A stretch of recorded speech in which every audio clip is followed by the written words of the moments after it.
Good morning to all. നമ്മൾ ഇന്ന് ഈ വീഡിയോയിൽ ഡിസ്കസ് ചെയ്യുന്നത് മൂവിങ് ചാർജസ് ആൻഡ് മാഗ്നറ്റിസം എന്ന +2 ഫിസിക്സ് ടെക്സ്റ്റ് ബുക്കിലെ 4ാമത്തെ ചാപ്റ്ററിലെ 7ാമത്തെ എക്സർസൈസ് ക്വസ്റ്റ്യൻ ആണ്. ക്വസ്റ്റ്യൻ ഇതാണ്: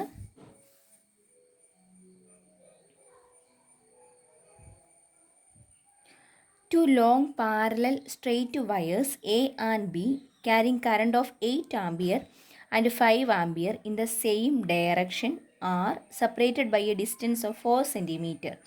Estimate the force on a 10 centimeter section of wire A.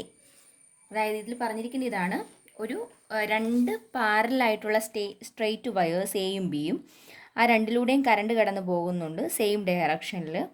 അങ്ങനെയാണെങ്കിൽ അവയ്ക്കിടയിലെ ഡിസ്റ്റൻസ് 4 സെൻറ്റിമീറ്റർ ആണെങ്കിൽ എയുടെ 10 സെൻറ്റിമീറ്റർ മാത്രം നമ്മൾ എടുത്ത് നോക്കിക്കഴിഞ്ഞാൽ അതിൽ എന്തുമാത്രം ഫോഴ്സ് അനുഭവപ്പെടുന്നുണ്ട് എന്നാണ് ചോദ്യം. നമുക്ക് അതിൻ്റെ ഫിഗർ ഒന്ന് വരച്ച് നോക്കാം. അതായത് രണ്ട് വയർ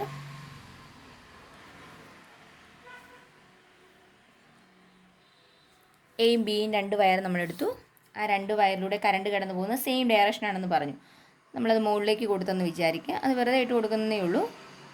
8 ആംപിയർ, രണ്ടാമത്തേതിനകത്ത് 5 ആംപിയറും, ഇവയ്ക്കിടയിലുള്ള അകലം 4 സെൻറ്റിമീറ്ററും തന്നിട്ടുണ്ട്.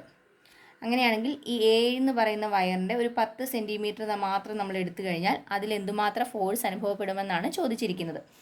നമുക്ക് നോക്കാം എങ്ങനെ ചെയ്യാമെന്ന്.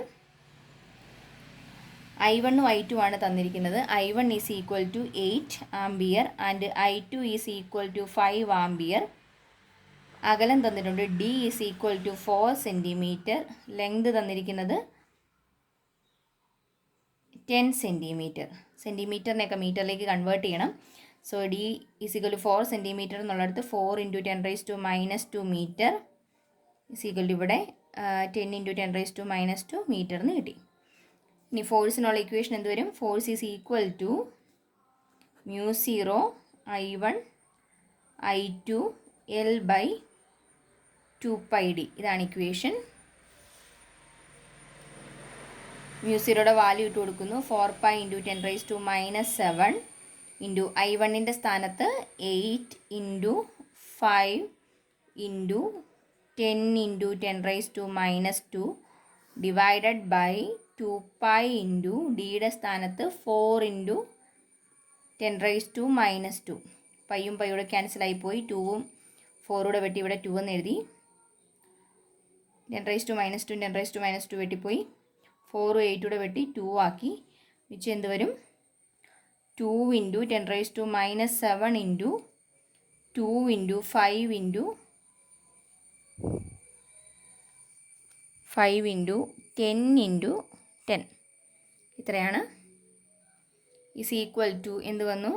2 × 2 4, 4 × 5 20 × 10, 200 × 10⁻⁻7 എന്ന് കിട്ടി. യൂണിറ്റ് ഫോഴ്സ് ആകുമ്പം യൂണിറ്റ് ന്യൂട്ടൺ. നമ്മളോട് ഇതിൻ്റെ കൂടെ ഇപ്പോൾ ഇതിനകത്ത് ചോദ്യത്തിനകത്ത് പറഞ്ഞിട്ടില്ലെങ്കിൽ പോലും ഓർത്തിരിക്കേണ്ട ഒരു കാര്യമുണ്ട്. അതായത് ഇപ്പോൾ ഇവിടുത്തെ കേസിൽ രണ്ടിലും കറണ്ടിൻ്റെ ഡയറക്ഷൻ സെയിം ആണെന്ന് പറഞ്ഞു.